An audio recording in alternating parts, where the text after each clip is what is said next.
नमस्कार, विंध्य टाइम्स में आपका स्वागत है और हमारी खास पेशकश जनप्रतिनिधि में हम एक बार फिर से एक नए जनप्रतिनिधि के साथ आपके बीच हैं।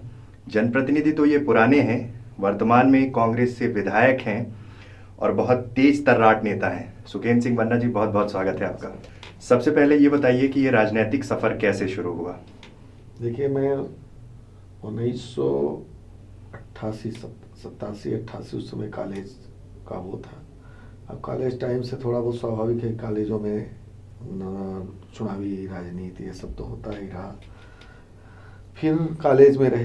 कॉलेज से निकलने के बाद गांव में कुछ ऐसी स्थिति थी, कोई हम राजनीति के हिसाब से गांव में नहीं गए थे न। गांव में तो मैं रहता था, लेकिन वहाँ जो सरहंग, जो मजबूत लोग होते थे, हमने ये देखा कि वो अनावश्यक किसी का रास्ता बंद करना, किसी का रास्ता खोलना, किसी का वो अब फिर हमारे पास आओगे तभी रास्ता खुलेगा, तुम्हारे मवेशी इधर से जाएंगे कि नहीं जाएंगे।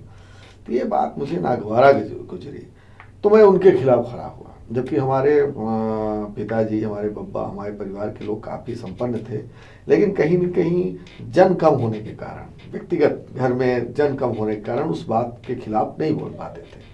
और लेकिन मैं ये बात को बचा नहीं पाया। मैं बोला कि गलत, जब कोई लोग आते थे कहते थे कि आज फला का रास्ता रोकना है, ये करना है, वो करना है, तो मैंने उसमें बोला ये गलत तरीका है, ये चीज़ें नहीं होनी चाहिए और मैं न करने दूंगा। तो धीरे धीरे क्या हुआ कि उनके खिलाफ जब मैं खड़ा हुआ, ये सारी चीज़ें, तो जो गांव के आसपास के कई गांवों के लोग कमज़ोर वर्ग के थे, तो वो लोग धीरे धीरे मेरे पास आने लगे, ये सब देख करके कि नहीं चलो वो मेरी मदद करेंगे। तो इस तरीके की मदद की जो मेरी शुरुआत हुई, वो धीरे धीरे पता नहीं कैसे वो चुनावी राजनीति में आ गया। ये मेरी शुरुआत है।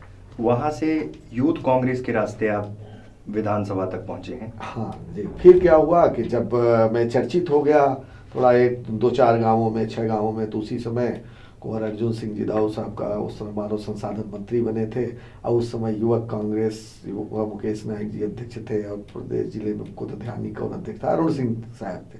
उन्होंने जिला वार्डी बनाने लगी, तो हमारे ब्लॉक के अध्यक्ष जो थे, तो उन्होंने मुझे उसमें डाल दिया। तो यूथ कांग्रेस की राजनीति में आ गए, जबकि पहले उतना ज़्यादा इंटरेस्ट इन सब चीज़ों में नहीं था। जब उन्होंने डाल दिया तो मैं धीरे से फिर यूथ कांग्रेस की राजनीति करने लगे। हाँ, ये बात मेरी शुरू से थी कि जो काम मुझे दे दिया जाता था, चाहे घर का काम हो, चाहे परिवार का जो भी काम, चाहे वो मैं होमवर्क बेहतर तरीके से करता था। उसी तरीके से जब मुझे ये काम मिला तो मैं ये भी काम अच्छे से करने लगा, तो मैं सदैव इन कामों में नंबर 1 हुआ करता था। तो इसलिए मैं फिर यूथ कांग्रेस की राजनीति में। अच्छा, मतलब सियासी सफ़र ऐसे चला। ऐसे 2013 में आप विधानसभा पहुंचे। मध्य प्रदेश में शिवराज सिंह चौहान की लहर थी। 8 और 13 में बड़े व्यापक स्तर पर बीजेपी की सीटें आई, लेकिन मऊगंज में आपने शिवराज सिंह का किला ढहा दिया। बीजेपी वहां हारी, आप चुनाव जीते। वो समीकरण कैसे बने? वो समीकरण ऐसा था कि मैं जनपद का चुनाव 3 बार लड़ा और मैं 2 बार जनपद का उपाध्यक्ष रहा। अब मेरी जो जनपद की एरिया है वो अपने आप में एक विधानसभा है। भले मैं पहली बार का विधायक हूँ, लेकिन जो 2 बार का मैं जनपद अध्यक्ष रहा, तो मैं एज ए विधायक ही वहाँ काम किया, और वहाँ हर ग्राम स्तर तक लोगों से मेरे व्यक्तिगत संपर्क थे, सरपंच, सेक्रेटरी प्लस आमजन। अब मैं बैठ करके जितने लोग आते थे सबका ईमानदारी से बात सुनता था और उनका काम करता था, और सब लोग मुझसे प्रभावित थे। तो मेरा मऊगंज सदैव उपेक्षित रहा। वहाँ लोकल जमीनी स्तर पहले जगदीश मसूरिया हुआ करते थे, रामधनी मिश्रा जी हुआ करते थे, और बाकी फिर जो भी जनप्रतिनिधि हुए उनका उतना वो नहीं रहता था, वो बाहर रहते थे। अगर लोकल भी एक आध थे, डॉक्टर वर्मा वगैरह, लेकिन वो दूसरे उसमें रहते थे, तो हमेशा बाहर ही माने जाते थे। अब मैं वहाँ बैठ करके इनके बाद एक अच्छा प्रेजेंटेशन दिया, लोगों के दुख सुख सारी चीज़ों को सुना। इसके बाद मैं 2008 में अगर मुझे टिकट मिलती तो जितना संघर्ष मुझे 2013 में करने पड़े, मैं उतने संघर्ष न करने पड़ते। 2008 तो मेरे लिए और आसान था। वैसे टिकट तो कुंवर अर्जुन सिंह जी 2003 में ही मुझे देना चाहते थे और दे भी दिया था, लेकिन उस समय की परिस्थितियाँ अलग थी और टिकट मुझे नहीं मिली, मैं नहीं लड़ पाया। 2008 में तो मैं एक तरफा चुनाव जीता, लेकिन मुझे उस समय भी टिकट नहीं मिली। उस समय राकेश रतन सिंह ये प्रत्याशी थे, उनको टिकट मिली, वो चुनाव लड़े। फिर 2013 में मुझे टिकट, 13 में तो मुझे काफ़ी संघर्ष करना पड़ा। मुझे लोग ये मानते थे कि ये जीतेंगे, लोकल आदमी है तो निश्चित रूप से इनका वजूद बढ़ेगा, फिर दोबारा इनको हटाना मुश्किल पड़ेगा। तो जो हमसे एंटी लोग थे, तो मुझे काफ़ी संघर्ष करना पड़ा, तब मैं इस स्थिति में मैं चुनाव जीता। मतलब आप 2003 से ही विधानसभा की कैंडिडेट थे। वो तो मैं जब 194 की लिस्ट निकली थी उस समय बहुत सारे बड़े नेताओं का उसमें मेरा नाम आ गया था, फिर मेरा नाम कटा। 2003 में मुझे टिकट मिलने वाली थी। मऊगंज से विधायक बनने के बाद कार्यकाल पूरा होने वाला है, इलेक्शन मोड में सभी राजनीतिक पार्टियां आ चुकी है, प्रत्याशी आ चुके हैं। क्या आपके बड़े अचीवमेंट्स हैं, कौन सी ऐसी उपलब्धियां हैं जिनको लेकर आप अगले 2018 चुनाव में जाएंगे? देखिए क्या है कि कहीं न कहीं इस बात को हम स्वीकार करते हैं कि मऊगंज में काम कम हुए थे। वैसे तो हमने पानी, बिजली, सड़क और छोटे बड़े मुद्दे, हर मुद्दों की लड़ाई लड़ी और लगभग सफलता भी मिली। और जो बड़े मुद्दे ले जाने की बात है, तो चाहे बाढ़ सागर का पानी जो हमारे क्षेत्र से ही होकर के गुजरता है, उसके लिए तो हमने बड़े बड़े आंदोलन भी किए। प्रदेश स्तर में, विधानसभा में भी पूरे दमदारी से बात रखी। इवन उत्तर प्रदेश के मुख्यमंत्री से भी मैंने बात करी, उसमें उन्होंने मुझे आश्वस्त किया था, लेकिन उसका भी कोई ठोस रिजल्ट नहीं आया। लेकिन फिर भी वो जब तक बाढ़ सागर का पानी मेरे क्षेत्र में नहीं मिलेगा, तो भविष्य में हमारे यहाँ पेयजल तक की दिक्कत का घोर सामना करना पड़ेगा लोगों को। इसलिए वो मेरी पहली प्राथमिकता है उस बात को लेकर के। और प्लस ये जो जिला का मुद्दा इस समय चल रहा है, ये मुद्दा और स्वास्थ्य भी की स्थिति भी बहुत ठीक नहीं है हमारे क्षेत्र में। और दूसरी बेरोजगारी, और प्लस सबसे बड़ा मुद्दा अगर इस समय है तो शिक्षा का। कोई मेरे मऊगंज का विषय नहीं है। इन 14 सालों में मऊगंज में नहीं, पूरे प्रदेश में शिक्षा का स्तर जितना बुरी तरह से डाउन हुआ उतना कुछ नहीं। तो ये शिक्षा के स्तर को लेकर के हम अगले 2018 में मैं लेकर के अपने क्षेत्र में आपके प्राइम फोकस में ये चीजें रहेंगी। मतलब कि आप अपनी उपलब्धियों में वो आंदोलन जो आपने खड़े किए वो रहे, और आपने जिस हिसाब से भाजपा के खिलाफ एक माहौल निर्मित किया वो बात रही। मऊगंज में अपराधों में लगाम नहीं लग रही है। आए दिन एक नई घटना, एक नई खबर, कहीं लूट, कहीं हत्या, ये सबसे ज्यादा मामले अब मऊगंज में आने लगे हैं सामने। हालांकि क्षेत्रफल के दृष्टिकोण से बड़ा है इसलिए कह सकते हैं, लेकिन इस तरह की घटनाओं को लेकर आपका क्या स्टैंड है? इतनी घटनाएं हो रही हैं, आप जनप्रतिनिधि हैं मऊगंज के।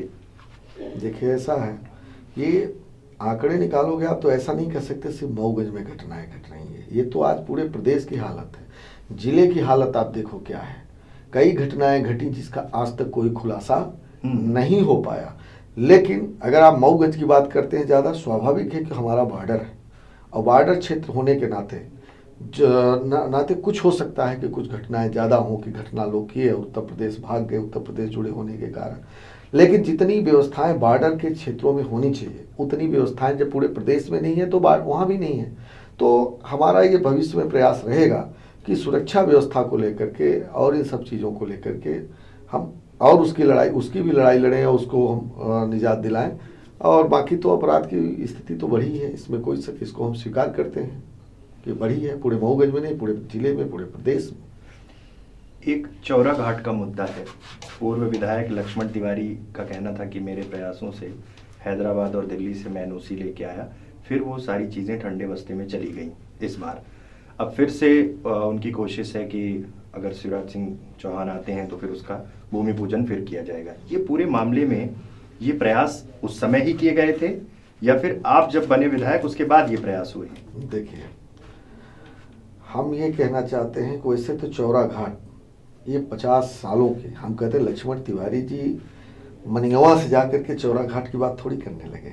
वो तो मुद्दा पहले से था, तो वो भी जाकर के बात करने लगे। मऊगंज जिले की बात जाकर के लक्ष्मण तिवारी जी थोड़ी करने लगे। वो तो मऊगंज को जिला की मांग पहले से थी। तो ना लक्ष्मण तिवारी ने उस मुद्दे को सबसे पहले उठाया, ना मैंने उस मुद्दे को सबसे पहले उठाया। वो मेरे क्षेत्र का आज से 50 सालों का सबसे बड़ा मुद्दा है। ये बात सही है कि कई लोगों ने उसमें प्रयास किया, लेकिन जिस तरीके से प्रयास करना चाहिए उस तरीके से प्रयास नहीं हुए। इस मुद्दे को हमने रगड़ किया और कैसे कैसे करके वो मुद्दा फाइनल हुआ। आज इस स्थिति में है कि उसका टेंडर लग गया और टेंडर भी खुल गया है, ठेकेदार भी पा गया है। अब उसमें पूरी तरह से काम लगने की स्थिति में आ गया और ये मुद्दा सफल हो गया। ये बात सही है कि जिस दिन चौरा घाट हुआ, जब मेरे पास उसका रिजल्ट आया फेसबुक के माध्यम से, अब पेपरों के माध्यम से गया तो सारे बीजेपी के नेता ये कहना शुरू कर दिए कि हमने चौरा घाट करा दिया। हमने यहाँ तक कि रमाकांत तिवारी जी जो कि विधानसभा में एक क्वेश्चन तक नहीं उठाए, वो सीधे गए तो चौरा घाट के नाम पर कार्यक्रम करने लगे। जबकि मैं दावे के साथ कहता हूँ कि ये बात अगर सुखेंद्र सिंह बन्ना ये कह दें आपको कि सुखेंद्र सिंह बन्ना ने चौरा घाट कराया, अगर आपको लक्ष्मण तिवारी जी कह दें या रमाकांत तिवारी जी कह दें या राजेंद्र शुक्ला मंत्री हैं वो कह दें, ये कहने से काम चलने वाला नहीं। ये आप जानते हो कि कोई भी कार्य अगर करना है, कराना है, उसके लिए कोई न कोई लेटर, कोई न कोई पत्र, कोई न कोई विधानसभा या कोई न कोई प्रयास वो दिखते हैं ऑन द रिकॉर्ड। इस पर आप ऑन द रिकॉर्ड जब आप बात करोगे तब आपको समझ में आया कि कौन सा जनप्रतिनिधि किस मुद्दे पर कितनी तरीके से लड़ाई लड़ी है। इन 4 सालों में चौरा घाट को मैं भी समझता था बहुत बड़ा मुद्दा है। अब मुझे ये लग रहा था कि कोई ना कोई काम होना चाहिए, नहीं क्षेत्र की जनता क्या कहेगी कि आपने बड़ा काम क्या किया। लेकिन मैं दावे के साथ कहता हूं कि चौरा घाट को हमने जिस तरीके से लड़ा उसका रिजल्ट आया। वो पूरी 52 किलोमीटर की रोड है, कुछ तो एडीबी से 15-17 किलोमीटर की बनी है। चौरा घाट का जो मात्र 7 किलोमीटर का है, वो 17 करोड़ का है। मैं एकदम आपको एग्जैक्ट आंकड़े बता सकता हूँ और कब कब कैसे कैसे प्रयास किया वो रिकॉर्ड आपको दे सकता हूँ। बाकी ठीक है, हर सब नेताओं सबने प्रयास किया, मैं उसको ये डिनाई नहीं करता कि उन्होंने नहीं प्रयास किया, उन्होंने भी प्रयास। जिले का मुद्दा है, उन्होंने तो अच्छा आंदोलन किया, उनका आंदोलन तो 2 साल लगाए चले। फिर सीएम का कार्यक्रम होने को हुआ तो उनकी झोपड़ी तक हट गई वहां से, वो आंदोलन हटा उनका। लेकिन जहां जिले की बात आई, मैं भी पहले तो पूरे ताकत से मैं नहीं लगा था, लेकिन मैंने जेल भरो आंदोलन किया जिले के मुद्दे पर। इसके बाद सदन में बात रखी, सदन में ये मुझे कहा गया कि अभी कोई जिला नहीं बन रहा। हमने सदन में बोला था कि अगर एक भी जिला बनेगा, मऊगंज का नाम नहीं रहेगा, तो इसका जवाब सरकार को देना पड़ेगा। और वही कारण है कि आज मुख्यमंत्री जी का कार्यक्रम जो हनुमाना मऊगंज होने जा रहा है, पूरे प्रदेश में हो रहा, उसी के तहत मैं बार बार उसका वो कर रहा हूँ कि जब भी मुख्यमंत्री आएंगे पहले मुझसे वो बात करेंगे, मेरा जवाब करेंगे और जिला बनाएंगे और आगे की बात करेंगे तब, और नहीं तो मैं उनको, मेरा बस चलेगा तो मैं उन्हें बोलने नहीं दूंगा और सीधे उनको हेलीकॉप्टर से वापस करने का मैंने प्रण किया।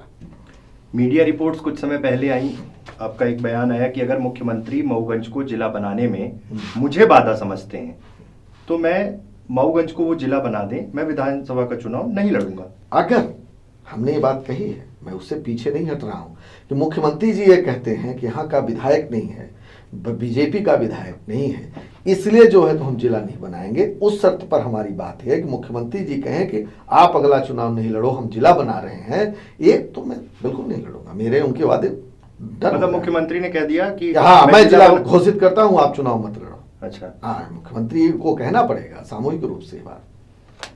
ठीक है, बिल्कुल। मतलब ये बात उस समय में, आप भी मीडिया से जुड़े हैं, मैं चाहूंगा कि आप भी वहां पर उपस्थित रहें, मैं आपको आमंत्रित कर रहा हूँ इसके लिए।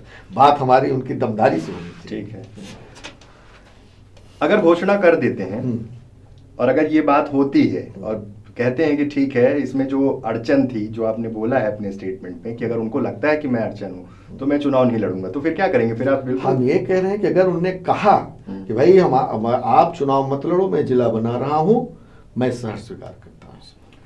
अच्छा, मऊगंज को जिला बनाने की बात होती है, बहुत लंबे समय से ये मांग चल रही है, अलग अलग पॉलिटिकल पार्टी एक आंदोलन खड़ा करती हैं, लेकिन ये आंदोलन मुखर तब होता है जब चुनाव आते हैं। बहुत तेजी से ये बात होती है, ये चीज आप भी मानिए कि जैसे ही चुनाव आते हैं तो शायद ये रहता होगा कि अब शायद ये मांग मान ली जाए, उसके पहले कहीं ना कहीं उतना ज्यादा स्पीड में इसमें काम नहीं होता है। बिल्कुल आप सही बात बोल रहे हैं। उसका कारण ये कि जिले का मुद्दा सदैव अंतिम में हर जगह का उठाया जाता है। हम आपको सदन में यही जवाब दिया जाए कि जिला अभी कोई जिला नहीं बन रहा है, जिला हम नहीं बनाने की स्थिति में है। तो हमने ये बात सदन में बोली थी कि जब भी आप जिला बनाओगे, और वो जाकर के निवाड़ी की बात करने लगे चुनाव के टाइम, वो जाकर के चांदला की बात करने लगे, तो मैंने तो पहले बोला था कि आप एक भी जिले की बात करोगे तो मैं मऊगंज की बात उठाऊंगा, उसको आपको बनाना पड़ेगा। तो वही बात मैं कर रहा हूँ। अवैध शराब बिक्री का एक मामला है, मऊगंज में ये मामले काफी तेजी से बढ़े। एक जनप्रतिनिधि होने के नाते आपने पुलिस के अगेंस्ट में इस मुद्दे पर कितने एक्शंस लिए, कितने बार इसे एक आंदोलन बनाने की बात की? क्योंकि ये मामला पूरे जिले में है, लेकिन मऊगंज में जिस तरह अपराधों की बात की गई, उसी तरह से अवैध शराब बिक्री का भी मामला काफी तेजी से बढ़ा है। देखिए, ऐसा है कि हमेशा ये बात, हम लोग तो आंदोलन ही कर सकते हैं, कोई पर्टिकुलर एक आंदोलन शराब के लिए नहीं हुआ। जब आंदोलन हुए तो कई मुद्दे एक साथ आए, उसमें शराब रहा, फिर शराब या अवैध शराब। हमारी पार्टी ने तो सदन में बोला कि भाई ये शराबबंदी पूर्ण कर दी जाए। ये सदन में भी बात आई, हम लोगों ने सदन में भी वो बात बोला। तो शराब तो शराब होती है, अवैध शराब और शराब का क्या मतलब है? तो चाहे शासकीय दुकान में शराब बिके वो भी शराब है, और प्राइवेट कोई बेच रहा है वो भी शराब है। तो मेरा कहना ये है कि जड़ से इसे समाप्त करो। ना मैं शराब पीता हूँ, और न शराब पीने वालों के पक्ष में हूँ, और न शराब बेचने वालों के पक्ष में हूँ। तो मैं तो सदन में बात उठाई थी। अब रही बात है कि मऊगंज में शराब के कारण अपराध हो रहे हैं, मैं ये नहीं, शराब तो पूरे प्रदेश में घर घर, जन जन, गांव गांव, मोहल्लों मोहल्लों, टोलों टोलों में बिच रही है। और रही बात, तो हम लोगों ने तो सदन में शराबबंदी के खिलाफ बात बोली है, पूरी तरह से शराबबंदी। अवैध अवैध क्या, जैसे आदित्यनाथ योगी जी वहाँ उत्तर प्रदेश में बोलते हैं कि हमने अवैध बूचड़ खाने बंद कर दिए। अरे भाई, बूचड़ खाने में क्या सब्जी, अवैध बूचड़ खाने में सब्जी कटती है क्या? वहाँ भी तो मवेशी कटते हैं। तो अगर बूचड़ खाने बंद करते हो तो पूरी तरह से बंद करो।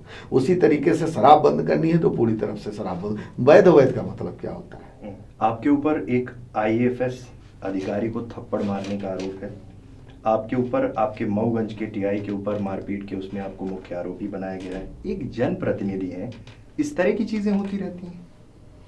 देखिए क्या है कि मैं जनप्रतिनिधि हूँ, और जब जनता की बात कोई रखूँगा और कोई मेरे ऊपर अटैक करेगा, कोई अव्यवहारिक बात करेगा, कोई जनता को गाली देगा, तो स्वाभाविक है कि उसमें बातें बढ़ जाती हैं। उस समय की जो परिस्थितियाँ बनती हैं उस तरीके की घटनाएं घटती हैं।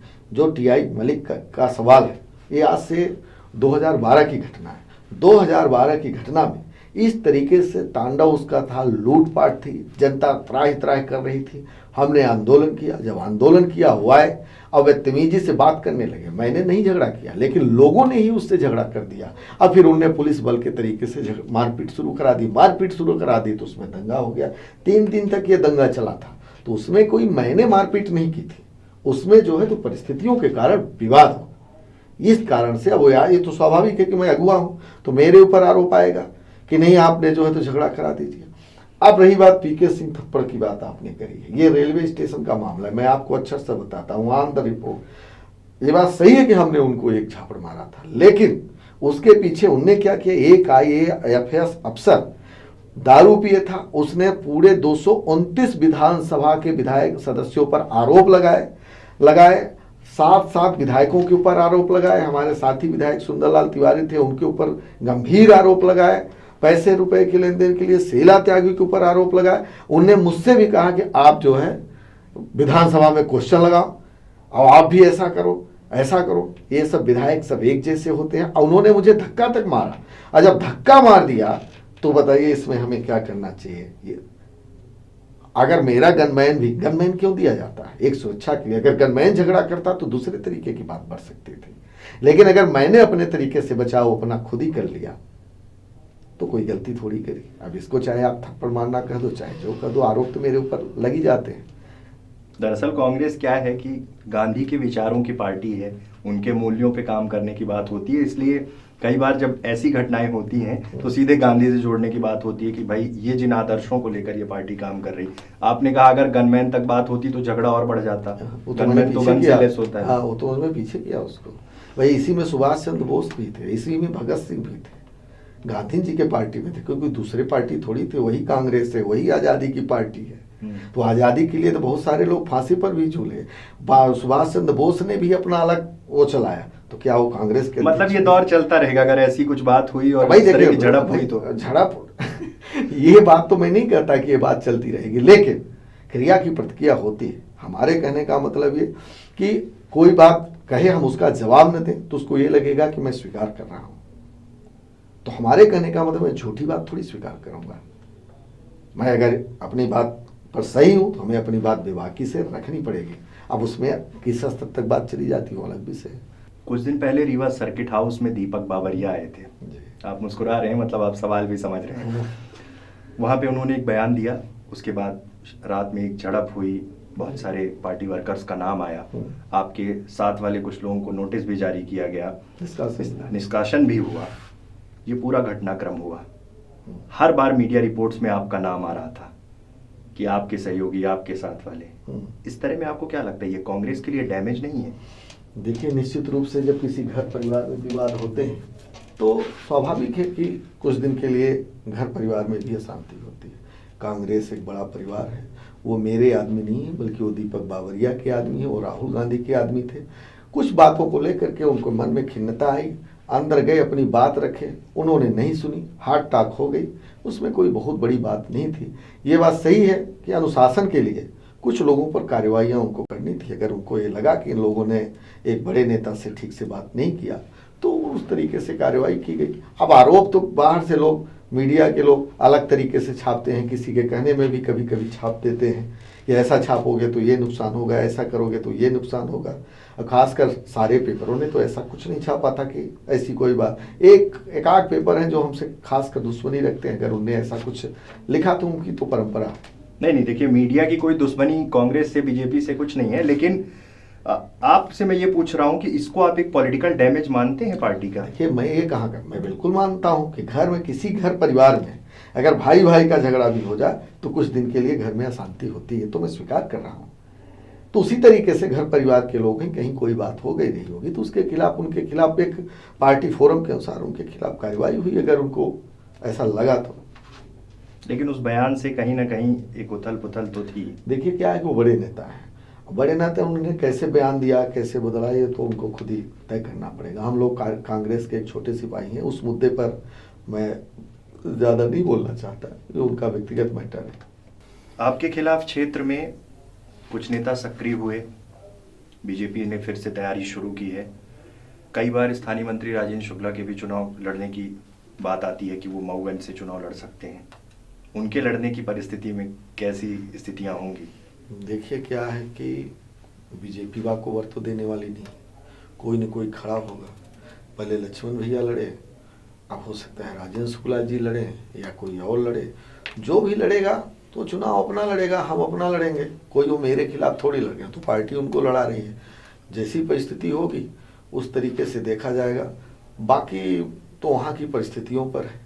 बाकी मुझे कोई इससे पर फर्क नहीं पड़ता कि कौन लड़ेगा कौन नहीं लड़ेगा। पार्टी मुझे टिकट देगी तो मैं लड़ूँ, पार्टी हमको रीवा से दे देगी तो मैं चुनाव लड़ने के लिए तैयार हूँ। मतलब पार्टी आपको रीवा? ये तो भाई, अगर पार्टी उनको लड़ाएगी वहाँ से तो बिल्कुल लड़ना चाहिए उनको, कोई अच्छी, उनको तैयारी करना चाहिए, खूब जम के तैयारी करना चाहिए। मऊगंज का समीकरण, क्षेत्रीय जो समीकरण है, वो कई बार जातियों पर भी आधारित होता है। पहले के आप चुनाव परिणाम देख लीजिए। ऐसी स्थिति में अगर वोटों का ध्रुवीकरण हो गया तो आपको नहीं लगता कि आपकी लड़ाई बहुत मुश्किल हो सकती है? देखिए, ऐसा है, हम कोई राजनेता नहीं, न कोई मेरे बब्बा या पिताजी सांसद और विधायक रहे। हम तो एक साधारण से एक किसान के पुत्र हैं। खेतों खलिहानों से चल करके मैं यहाँ तक गया हूँ, लौट जाऊँगा या तो फिर आगे बढ़ूँगा, तो मेरे सेहत पर इसका कोई फर्क पड़ने वाला नहीं है।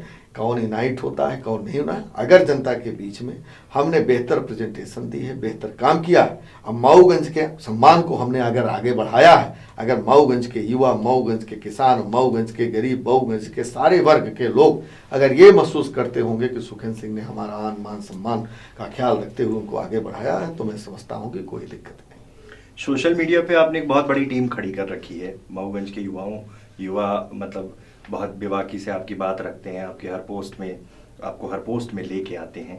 वहीं कुछ एक खेमे ऐसे हैं जो आपके अगेंस्ट में बहुत सारी बातें करते हैं, बहुत सारे भ्रम की बातें हो सकती हैं। सोशल मीडिया कहीं ऐसा तो नहीं कि आने वाले चुनाव में एक बहुत महत्वपूर्ण भूमिका निभा जाएगा आपकी विधानसभा में? क्योंकि सक्रियता मऊगंज के यूथ की सोशल मीडिया में बहुत तेज है, चाहे पक्ष हो चाहे विपक्ष हो। अब देखिए, ऐसा है, पक्ष विपक्ष तो वही है, भाजपा है, कांग्रेस है, और भी पार्टियां हैं, तो लगा रहेगा। उसमें हम क्या बोले, अब तो परिस्थितियां उस समय जैसी बनेंगी वैसा होगा। बसपा से गठबंधन की बात हो रही है, सुनते हैं, है ना? आप सुनते हैं? अच्छा, ऐसी परिस्थिति में हो सकता है कांग्रेस के प्रत्याशियों को दूसरी विधानसभा में जाके बसपा का भी प्रचार करना पड़े, इसके लिए तैयारी पूरी है? अब वो तो जो पार्टी तय करेगी जैसा होगा, अभी तो सब सारी बात सुनी सुनाई लगती है।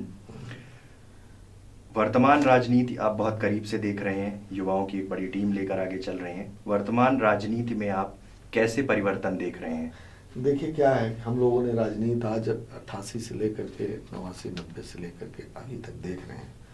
परिस्थितियों में अब जो पहले मज़ा आता था वो मज़ा नहीं आता। ये कहने में मुझे कोई समझ, जबकि मेरी उम्र अभी कम है, लेकिन फिर भी 25 साल का अपना अनुभव है। उस समय पैसे का महत्व नहीं था राजनीति में। सिर्फ एक ईमानदारी का, एक काम करने का वो था, एक जज्बा था। हम लोग बसों से रैलियां करने जाते थे, लेकिन अब देखते हैं कि धीरे धीरे अब पूरी तरह से पैटर्न, अर्थतंत्र का महत्व बड़े तेजी से बढ़ता हुआ जा रहा है। अब लोग संघर्ष नहीं करना चाहते, ना उसको ज़्यादा पसंद करते, अब सीधे सीधे रास्ते में जाना चाहते हैं। तो दो पहलू उसको आप कह सकते हैं, एक संघर्ष का रास्ता है और एक सीधे धन बल से आप कोई चीज़ हासिल करना चाहते हैं। हम लोग संघर्षों के रास्ते से आए, तो हम लोगों को उसका टेस्ट अच्छा लगता है, और वो टेस्ट अच्छा नहीं लगता। अब इसमें बड़ा द्वंद्व है इन दोनों में इस समय। तो निश्चित रूप से जो है, अब जितना पहले अच्छा लगता था उतना अच्छा अब नहीं लगता। पर ये बात अलग है कि हम लोगों ने जनसेवा मन से की है, कोई वोट है और इसके लिए कभी की ही नहीं। हम लोग जो काम करते थे वो कभी उम्मीद नहीं रहती थी कि चुनाव भी लड़ना है, वोट भी, वो तो परिस्थितियां बनी, चुनाव लड़े और वोट भी लेने लगे। कभी कभी तो शर्म आती है कि हम जो जितना काम करते हैं तो ये लगता है कि सिर्फ वोट के लिए करते हैं। तो कभी कभी लगता है कि ऐसा काम करो, जनसेवा करो कि वोट न लेना पड़े।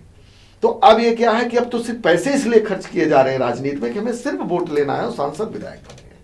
अब पहले जो हम लोग पैसे भी खर्च करते थे किसी तरह से बचा करके, जेब खर्च का, सिर्फ जनसेवा में लगाते थे, दवा के लिए, इसके लिए, गरीबों की मदद के लिए। अब तो एकदम से दो ध्रुव चल रहे हैं, तो हम लोग उस ध्रुव के हैं, तो हम लोगों को अच्छा नहीं लगता मतलब परिवेश। आप उत्तर प्रदेश के मुख्यमंत्री से मिले थे जी। बाण सागर के पानी का एक बहुत बड़ा मुद्दा था। हाँ बिल्कुल। आपने कहा था हम पानी रोक देंगे जी। बहुत सारी चीजें जी, थी। जी। उस मुहिम में क्या हुआ फिर आगे? उस मुहिम में, वो मुहिम हमको राधेश्याम जुलानिया हमारे वो थे, उनसे फिर हमने उनके आने के बाद मिला, तो उनसे मैं बताया सारी स्थिति कि आदित्यनाथ योगी जी से मेरी मुलाकात हुई है, उनने कहा है पानी देने के लिए। तो उन्होंने कहा विधायक जी वो एनओसी हमको दें या ना दें तो भी हम आपको पानी दे देंगे और आपका एक प्रोजेक्ट बना देंगे। थोड़ा वो अपने आप को दबंग IAS भी समझते हैं इस मुद्दे पर। हम बोले चलिए ठीक है, अगर आप ही कर दो तो कोई दिक्कत नहीं है। लेकिन क्या है कि वो लड़ाई हम लड़े जरूर, लेकिन थोड़ा सा समय कम मेरे पास बचा। लेकिन आदित्यनाथ योगी ने मुझसे वादा किया था, लेकिन उस वादे को अभी पूरा उन्होंने नहीं किया। उनकी मंशा पहले तुमको लगी कि दे देंगे, लेकिन उनकी मंशा ठीक अभी नहीं है। अब परिस्थितियां इस तरीके की अभी फिलहाल बन गई हैं कि अब तो पानी हम रोकेंगे तो दिसंबर या जनवरी में, जब उनका पानी उधर जाएगा, जब उनको जरूरत पड़ेगी ज्यादा पानी की। अभी हम रोके ना रोके, उनके पानी के लिए कोई जरूरत नहीं है। तो ये परिस्थितियां हैं। बात सरते उन्होंने पानी अभी देने के लिए कोई बात हमसे फिर नहीं की। कांग्रेस के 2 ही विधायक हैं रीवा में, आप यकीनन आपके ऊपर भी बड़ी जिम्मेदारी है। कई बार हमेशा ऐसी परिस्थितियां निर्मित होती हैं कि कांग्रेस पर खेमेबाजी का आरोप लगता है, गुटबाजी का आरोप लगता है, और कांग्रेस इसके बचाव में कोई जबरदस्त काउंटर बीजेपी को नहीं कर पाती है। आपको लगता है कि पार्टी में सब कुछ सामान्य हो चुका है? पहले जरूर ऐसा था, लेकिन अब तो धीरे धीरे लगभग ठीक ही हो गया, कोई ऐसा तो नहीं दिखता। मतलब पूरी तरह से अभी स्वस्थ नहीं हुआ है? नहीं, अब तो ठीक ही हो गया, ये मैं कह रहा हूँ। हाँ। अब देखिए क्या है कि जो चीज पुरानी स्थितियां बनी हैं तो स्वाभाविक है कि उसको मैंने एक करने में थोड़ा समय लगता है, लेकिन अब लगभग अब सब मतलब अब मन में कोई ऐसी चीज नहीं है? चीज कहीं कोई बात नहीं है। हमने 12 जून को 1 वर्ष पूर्व, हाँ ये बात जरूर है कि लंबा अंतराल हो गया, एक बड़ा कार्यक्रम किया था। उसमें सारे नेता एकजुट हुए थे। उस समय अरुण यादव जी अध्यक्ष थे, राहुल भैया नेता प्रतिपक्ष थे, सुंदरलाल तिवारी भी, और जिले के सारे नेता थे। कलेक्ट्रेट का घेराव हुआ था। तो जब ऐसी जरूरत पड़ी है तो सारे नेता अब तो एकजुट होते हैं, वो आते हैं, मन से आते हैं। हाँ, अब जैसे कि मान लीजिए कि हमने किसी को नहीं बुलाया तो ठीक है, उनको समय नहीं है, पता नहीं है तो नहीं आए, स्वाभाविक है। या उन्होंने मुझे नहीं बुलाया या नहीं जानकर।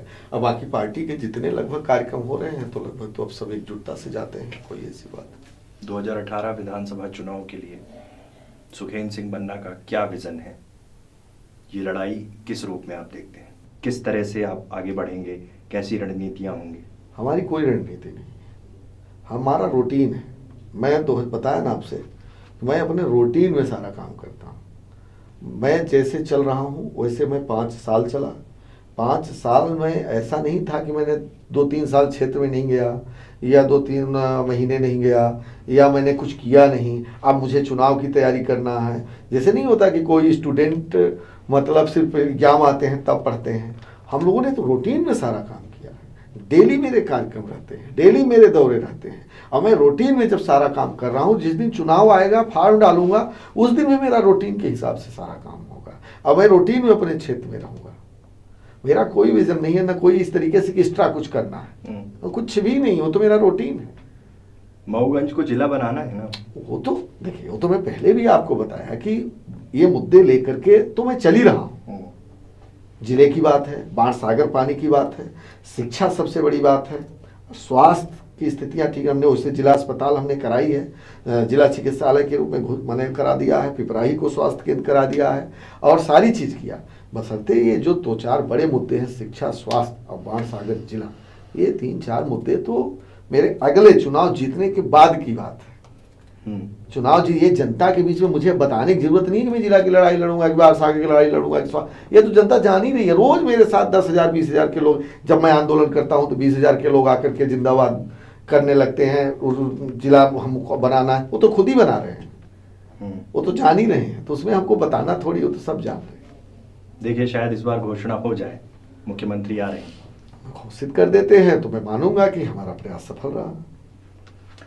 ये हमारे साथ थे सुखेंद्र सिंह बन्ना, मऊगंज से विधायक हैं। बड़ी बेबाकी से अपनी बात रखी और अगले चुनाव के लिए इन्होंने कहा कि कोई विजन नहीं, मैं रूटीन की तरह काम करता रहूंगा जिस तरह से पिछले 5 साल से कर रहा हूं, और जनता के पास सारे मुद्दे हैं वही निर्धारित करेंगे। बहुत बहुत धन्यवाद आपका।